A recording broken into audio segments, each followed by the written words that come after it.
Okay, my name is Stephen Smith, and this is the final presentation, the training presentation for the Fire Officer 1 class. I've decided to train on a technique to help lower anxiety and stress and manage kind of the day-to-day stuff that we run into as first responders, and able to help us be more mentally able to deal with the stressors we have coming our way. So with that in mind, I've decided to call it just another tool in the toolbox. We have so many options available to us. We have so many different ways we can cope, the ways that we deal with things, whether they're healthy or unhealthy. Hopefully this is a technique that proves to be useful and helpful, and overall a healthy way to deal with some of the anxieties and stressors that we are exposed to. I've got a good friend of mine who's a psychiatrist, and I sent this to her, and she thought that was just a little too on the button. If you can't see it, it says, "Whatever doesn't kill you gives you a lot of unhealthy coping mechanisms and a sick sense of humor." So first off, there's no denying that we do have a problem in our field. Mental health is a very serious issue. There is a really good article by Dr. Asa Dawn Brown.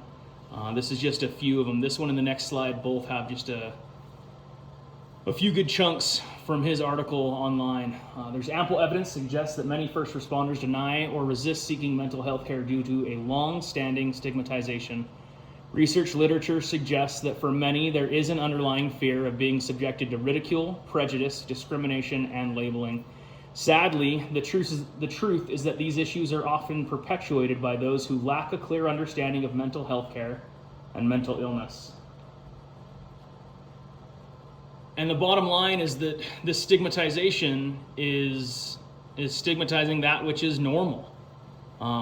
We have to eliminate this stigmatization and discrimination by bringing awareness to the normalcy of mental health as well as mental health issues. These issues are incredibly common. They're as common as a bird in the sky or an ant on the ground. Those who are diagnosed with mental health conditions are not the exception to the rule, but are the norm in the human population. According to a few different studies, 4 out of 5 adults in the US are living with mental health issues. Roughly 42.5 million adults are suffering in the US from some type of mental illness. So, that's great news, but what does it mean for us? Let me see if I can get this to focus just a little bit better. I apologize. A lot of the times we use the analogy of the bucket and what kind of bucket we have, how full it is, and what we're dealing with. We're able to deal with all the stressors of life, work, family, and the surprises that come along with it. There are times in our lives that are easier and times that are extremely challenging. Add to that the brain-altering trauma that comes with our profession. The literal changing of our brain, the way it operates, the way it works, as a result of the things that we've experienced and seen. To the whether it be regarding the full arrest involving a young child, the domestic violence call that covered the walls in blood, or the countless traumatic incidents that require serious extrication just to allow us to get in and administer first aid. Some days our buckets are empty, and we are very much ready and prepared for whatever curveball life may throw at us next. And on other days, it seems like just even the most innocent and harmless comment is enough to just throw us out of whack, to just cause Armageddon. We lose our stuff, we go crazy. It's the final straw type mentality. Each of us is capable of taking on and dealing with these stresses and anxieties, including those which come from PTSD and the traumatic injuries and everything that we've dealt with. But it's in how our brains react to these stimulants that dictate the outcome of our given stressors. So, in dealing with this bucket, how big of a bucket do we have? How full is it on any given day? To understand that, we have to understand how our brains work. We have what they call the triune brain, basically broken down between the brainstem, the limbic brain, and the frontal lobe. As we've progressed, as we've grown as a human race throughout the years, that initial, what's highlighted in red, is that physical survival, that fight or flight stimulus, the impulses, body sensations, things like that. As we move out, we get into what's referred to as the limbic or the mammalian brain, where we have emotional feeling, and we also have memories that we can go back on and use. And then, of course, the frontal lobe, rational thought, self-awareness, the ability to think about our emotions. A lot of the times what happens is when trauma or stressors or PTSD occur, we get stuck in this fight or flight, this very base, the basal ganglia, that fight or flight type response where we're amped up, our anxiety is up, our heart rate is up, and we get caught just kind of stuck round and round and round with that same thought process. The technique that I'm going to be talking about today will help us move that thought process from the brainstem and incorporate not just the brainstem, but the limbic system as well as the frontal lobe. And the way that we'll do that is kind of interesting. When I first heard about this technique, when I first used this technique, I felt ridiculous. I felt so dumb. But the more I thought about it, the more I used it, the more I realized it's forcing our brains to engage. So, moving that trauma, moving that chain of thought from the cerebellum to the frontal lobe. So our ability to experience and deal with the trauma in a healthy way will allow us to manage our emotions. So I'll talk about the how, the why, the when, the where, and especially this simple exercise that will force the rest of our brain to kind of get involved, kind of jumpstart it. So step one, it's kind of a quick 5-step thing, but step one is to understand when we've reached that limit, to understand when our bucket is full, to understand when we're just cycling around and around and around in our caveman brain, when we're just dealing with the same problem, but we're not dealing with it well. We're just stuck in that anxiety, an inability to move past that thought or that given situation. Step two, of course, is then to stop, to disengage in whatever it is that we're doing. If it's on a call, if it's on a drive home, is to find a way to stop and disengage. Pull over to the side of the road, leave the room, the argument with your partner or your wife, whoever it may be, and just stop. Step three is to then look around and to find a simple and or familiar object. This could be any number of things. It could be a tree, house, truck, pen, phone, whatever. So you find that thing, isolate it, think about it. And then step four is to close your eyes and force your mind to picture that object. And do it kind of old school clip art style. So it's just, if it's a tree, it's just a tree. It's not a tree in the middle of a forest on the back end of the greater Pacific Northwest. It's just the tree. After you've imagined that, you're forcing your brain to recall memories of what you think that tree looks like, and you're causing your brain to kickstart and engage.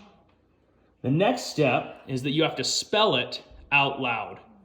So go through each letter and force your mouth to say each letter out loud. This is why I tend to pick short, easy to spell objects like tree. So try it, close your eyes, and out loud say T-R-E-E. And what you've done to this point is that you forced yourself to not only stop what you're doing, but to look around you, look left, look right, and find the object. Closing your eyes causes your brain to kick up and to remember that object, to visualize it in your head.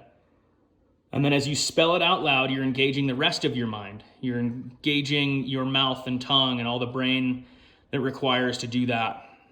Repeat these 5 steps, especially the last 3. Obviously, you can sense when you're out of whack just the once and stop just the once. But it may take 3, 4, 5 different objects before the rest of your mind is then put basically back online. You're able to then comprehend that which is going around, that which is happening. And as you kickstart the rest of your brain. You're able to then deal with your problems, anxieties, issues, etc., with that frontal lobe, with the most powerful, most evolved part of our brains. And again, this is just one tool. I believe that every single firefighter who has gone on even a single call has experienced some type of trauma. Whether it's the fact that every time we hear a speaker scratch, we kind of perk up because we think it's another call coming in. Whether it's every time we drive down a certain road or remember that call that we went on that didn't end too well.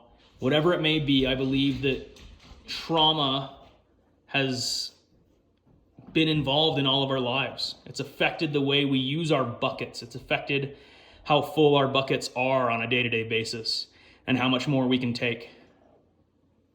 So repairing this injured brain is a long and complicated task. Trauma work includes a mixture of therapies. This is just one tool in the toolbox. Cognitive restructuring, meaning learning how to view something in alternative ways to view something. Behavioral changes, relaxation and meditation. Learning how to calm and relax the body, understanding when to stop, engaging the rest of your brain, whether it's counting down or visualizing trees, trucks, phones, whatever. And occasionally, medication. Medication can be used to calm and help to focus the mind so that these other skills, these other tools, can then be used and can take effect. Trauma must be approached using a holistic perspective. We can't just say that all this trauma and PTSD that we've experienced can be fixed with A or B. It has to be a multifaceted, wide approach to fixing this problem. And remember that we are each other's greatest resources. When I saw this, I had to think of Mark Peterson when he stood up in class and was telling us about his battle and the way he's come through it.